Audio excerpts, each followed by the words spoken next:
Hello guys, welcome back to my YouTube channel. അപ്പോൾ ഇപ്പോൾ നമ്മൾ സോഷ്യൽ മീഡിയ തുറന്നാൽ നമ്മൾ കേൾക്കുന്ന ഒരു വാർത്ത തന്നെയാണ് ഷാജൻ സക്രിയ. മറുനാടൻ മലയാളി എന്ന് പറയുന്ന ഒരു ഓൺലൈൻ ചാനൽ വഴി നമുക്ക് അറിയുന്ന ഒരാളാണ് ഷാജൻ സക്രിയ.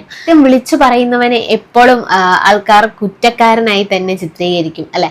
അത് നമുക്ക് ഈ ഷാജൻ സക്രിയയുടെ ജീവിതത്തിൽ നിന്ന് നമുക്ക് മനസ്സിലാക്കാം. കാരണം ആരെയും പേടിക്കാതെ ആരെയും നോക്കാതെ തന്നെയാണ് അദ്ദേഹത്തിന്റെ അഭിപ്രായങ്ങൾ ഈ ഒരു സോഷ്യൽ മീഡിയയിലൂടെ അറിയിച്ചുകൊണ്ടിരുന്നത്. അത് പലർക്കും ദഹിക്കാതിരിക്കുന്നത് കൊണ്ട് തന്നെയാണ് പലപ്പോഴായി അദ്ദേഹത്തിന് ഇതേപോലെ ആക്രമിച്ചിട്ടുള്ളത്. എന്നാൽ ഈ ഒരു വിഷയത്തിൽ ഇപ്പോൾ നടന്നിട്ടുള്ളത് എന്താണെന്ന് നമുക്കൊന്ന് കണ്ടു നോക്കാം.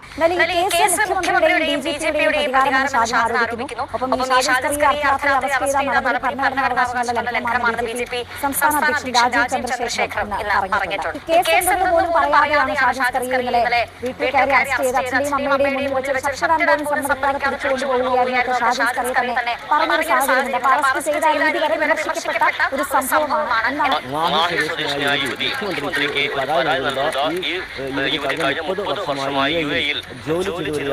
മുഖ്യമന്ത്രിയായി ഓൺലൈൻ ചാനൽ തന്നെ വ്യക്തിപരമായി അധിക്ഷേപിക്കുന്ന തരത്തിൽ ഒരു വാർത്ത കൊടുത്തു എന്നുള്ളതാണ്. തന്നെ താൻ സമൂഹത്തിൽ മോശക്കാരിയാണ് ഈ വാർത്ത നൽകിയത്. ഇതുമൂലം തനിക്ക് ഏറെ മാനഹാനിയുണ്ടായി. തന്റെ ജോലി പോലും നഷ്ടപ്പെടുന്ന ഒരു അവസ്ഥയുണ്ടായി. മാത്രമല്ല മകന് സ്കൂളിൽ പോകുമ്പോൾ കഴിയാത്ത സാഹചര്യം ഉണ്ടായി. ഈ ഒരു സാഹചര്യത്തിൽ ഷാജിന്റെ ചീഫ് എഡിറ്ററായ ഷാജിനെതിരെ നടപടി വേണമെന്നായിരുന്നു യുവതി മുഖ്യമന്ത്രി നൽകിയ പരാതി പറഞ്ഞിരുന്നത്. മുഖ്യമന്ത്രി ഇത് തുടർ നടപടികൾക്കായി DGPക്ക് കൈമാറുകയും DGP ഇത് സൈബർ സെല്ലിനെ കൈമാറുകയുമായിരുന്നു. അങ്ങനെ ഫെബ്രുവരി 2-ന് ഈ കേസിൽ എഫ്ഐആർ എടുത്തു. ഇതിനുശേഷം യുവതിയെ തിരുവനന്തപുരത്തേക്ക് പിടിച്ചു വരുത്തി പോലീസ് വിശദമായ മൊഴി രേഖപ്പെടുത്തി.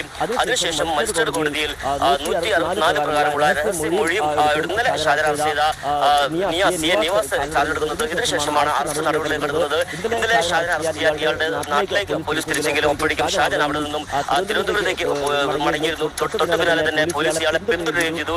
തന്നെ പോലീസ് പിന്തുടരുന്ന കാര്യം ഷാജിക്കും അറിയാമായിരുന്നു. പക്ഷെ പോലീസ് വഴിയിൽ വെച്ചൊന്നും അറസ്റ്റ് ചെയ്തില്ല. പിന്നീട് കുടപ്പുറക്കുന്നിൽ വീട്ടിലെത്തി രാത്രി 8 മണിക്കാണ് പോലീസ് വീട്ടിനകത്ത് കയറി ഷാജനെ കസ്റ്റഡി എടുക്കുന്നത്. ഇപ്പോൾ ആ സമയം ഷാജൻ മാധ്യമങ്ങളോട് പറഞ്ഞത് തന്നെ ഷട്ടറിടാൻ പോലും അനുവദിക്കാതെ മനുഷ്യാവകാശ ലംഘനം തനിക്കെതിരെ നടത്തി. ഷട്ടറിടാൻ പോലും അനുവദിച്ചില്ല. മാതാപിതാക്കൾക്കൊപ്പം ഭക്ഷണം കഴിച്ചുകൊണ്ടിരിക്കുമ്പോൾ പിടിച്ചുകൊണ്ട് പോയിരുന്നതാണ് ഷാജൻ ഇന്നലെ മാധ്യമങ്ങളോട് പറയുന്നത്. പക്ഷെ പോലീസ് പറയുന്നത് ഷട്ടറിടാൻ ഷാജനോട് പറഞ്ഞെങ്കിലും പക്ഷേ ഷാജൻ അതിനെ സമ്മതിച്ചില്ല. തന്നെ ഇങ്ങനെ തന്നെ കൊണ്ടുപോയാൽ മതി എന്ന് പറഞ്ഞുകൊണ്ട് ഷാജൻ ജീപ്പിൽ കയറുകയെന്നാണ് പോലീസ് പറയുന്നത്.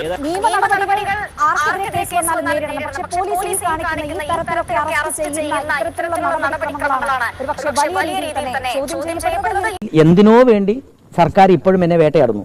അപ്പോൾ എന്നെ പോലീസ് വന്ന് അവിടെ ഒന്ന് അറസ്റ്റ് ചെയ്യുമ്പോൾ മരുന്ന് കൊടുക്കേണ്ട മരുന്ന് എടുത്തുകൊണ്ടിരിക്കുമ്പോഴത്തേക്കാണ് ഇവർ വന്ന് തട്ടുന്നത്. ഒരു സംഘം വന്നു, ഗുണ്ടകൾ കയറുന്ന പോലെ അകത്തോട്ട് കയറിയിട്ട് പറഞ്ഞു ഞങ്ങൾ ഒരു ക്രൈം നമ്പർ പറഞ്ഞു. ഈ ക്രൈം നമ്പറിലെ പ്രതിയാണ് ഞങ്ങൾ അറസ്റ്റ് ചെയ്യാൻ വന്നാണ്, സഹകരിക്കണമെന്ന് പറഞ്ഞു. ഞാൻ ഉടുപ്പ് പോലും ഇട്ടിട്ടില്ല. അത് ഉടുപ്പൊന്നും സാരമില്ല, ഞങ്ങൾ ഉടുപ്പ് മേടിച്ചു തരാം. ഞാൻ പറഞ്ഞു എനിക്ക് ആരെങ്കിലും അറിയിക്കണം. അതൊന്നും പറ്റത്തില്ല. മൊബൈൽ ഫോണും അപ്പം തന്നെ മേടിച്ചു. എന്നോട് പറഞ്ഞ് പറ്റത്തില്ല, സംസാരിക്കാൻ പറ്റത്തില്ല. എന്നെ കൂടിക്കൊണ്ട് പോയി.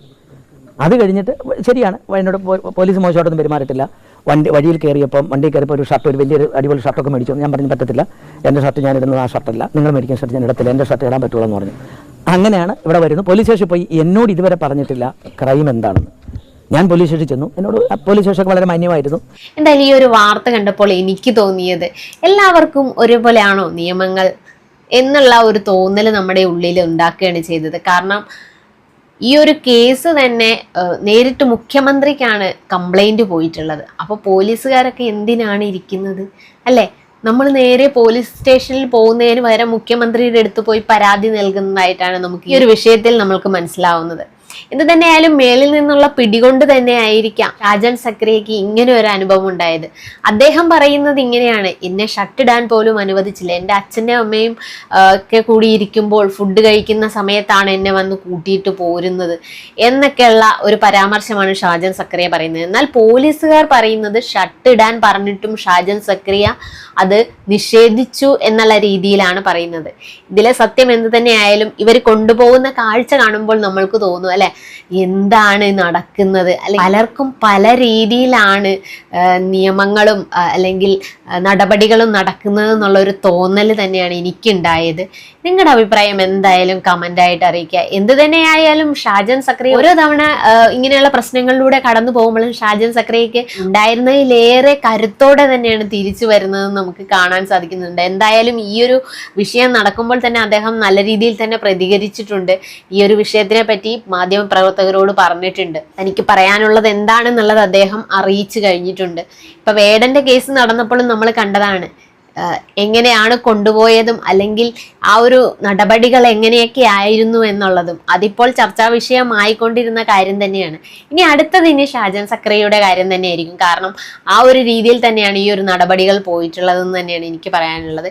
എന്തായാലും നമുക്ക് കണ്ടു തന്നെ അറിയണം. ഷാജൻ സക്രിയ ഇനി തിരിച്ചെത്തി കഴിയുമ്പോൾ എന്തായാലും ഇതിനെപ്പറ്റി സംസാരിക്കും. നമുക്ക് കാത്തിരുന്ന് തന്നെ കാണാം. പല രീതിയിലുള്ള കുറ്റകൃത്യങ്ങൾ ചെയ്ത കൊലയാളികളായാലും ബലാത്സംഗ വീരന്മാരായാലും വളരെ നല്ല രീതിയിൽ സേവ് ചെയ്ത് കൊണ്ടുപോകുന്നതായിട്ടുള്ള വീഡിയോസ് നമ്മൾ കാണാറുള്ളതാണ്. അല്ലെങ്കിൽ ഒരു ചോദ്യം ചെയ്യാൻ കൊണ്ടുപോകുമ്പോഴും ഒക്കെ എത്ര മാന്യമായ രീതിയിലാണ് കൊണ്ടുപോകുന്നത് അല്ലേ. ആ ഒരു കംപ്ലൈന്റ് ചെയ്ത ആ ലേഡിയുടെ ബാക്ക്ഗ്രൗണ്ട് കൂടി നമ്മൾ ശ്രദ്ധിക്കേണ്ട ഒരു കാര്യം തന്നെയാണ്. എന്ത് തന്നെയായാലും ഷാജൻ സക്രിയ ജാമ്യം കിട്ടിക്കഴിഞ്ഞു. ഇനി നമുക്ക് ഷാജൻ സക്രിയയുടെ വാക്കുകളിലേക്ക് തന്നെ പോകാം. അല്ലെങ്കിൽ ഷാജൻ സക്രിയയുടെ ആ ഒരു വീഡിയോയ്ക്ക് വേണ്ടി നമുക്ക് കാത്തിരിക്കാം. നിങ്ങളുടെ അഭിപ്രായം എന്തായാലും കമന്റ് ആയിട്ട് അറിയിക്കുക. വീഡിയോ ഇഷ്ടപ്പെട്ടെങ്കിൽ ലൈക്ക് ചെയ്യുക, ഷെയർ ചെയ്യുക, കമന്റ് ചെയ്യുക. പുതിയൊരു വീഡിയോ ആയിട്ട് നമ്മൾ വീണ്ടും വരുന്നതായിരിക്കും. അതുവരെ ബൈ.